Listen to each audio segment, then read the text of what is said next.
Yo, hey guys, what's up? This is Thomas Davis, and I'm a weight loss coach, and we're here with week 4 of our weight loss coaching trainer. Today, we want to this week, we want to stress more of our being patient with our expectations on our journey. We'll be getting close to one of our weigh-ins, so what we want to do is just be more generous with ourselves. I know that we're kind of fearing the changes, how much weight we lost, or are we making improvements? All these thoughts are going through your head, but I want you to be patient and know that the changes are coming. They are coming indeed. I want you to know that these thoughts are very common, especially when you're first beginning your journey.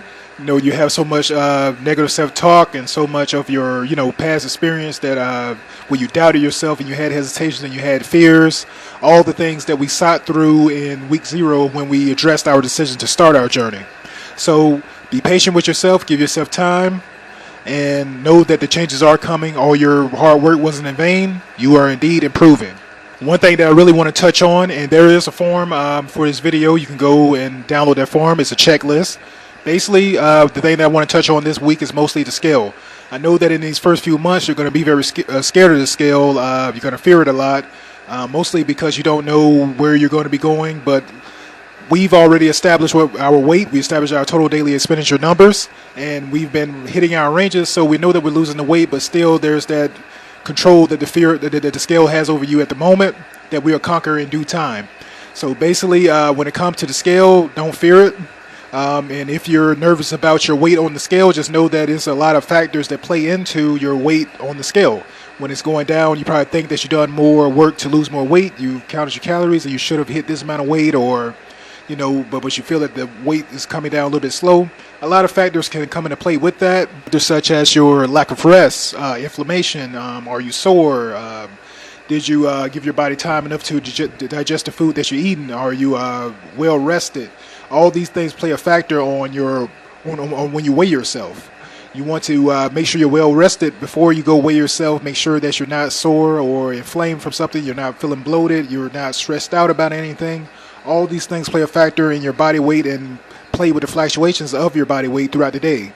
Because you can weigh yourself early in the morning, as you probably should, and but you may be heavier that day, but you may wait a few more hours later and you realize that you're down 5 or 10 pounds even.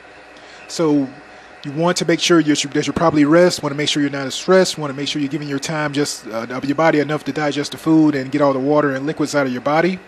All these things play a factor in your weight when it comes to you weighing yourself on a scale. So those are the things that I wanted to cover for this week. Just being patient with yourself. Know that all the hard work that you're doing will pay off. You will see the changes that are that you're putting into the system and everything that you're doing right now. And to take it easy with the scale. Don't let the scale have so much control over you in these beginning months. I know that it's hard to, it's easy to say that, and it's harder to do in practice because we're relying on the scale so much to be our snapshot and photo of us building up our self-confidence and our self-worth in these initial months. But you're going to get there. You're going to understand all these different things that when it comes into play as a factor into your body and how you feel when it comes to you weighing yourself. So download that checklist and check off and make sure that you've done all the things that you needed to do for this week. As it relates to you expecting your changes and you getting on that scale and weighing yourself. All right. I just wanted to pop in for this quick video. All right. Peace.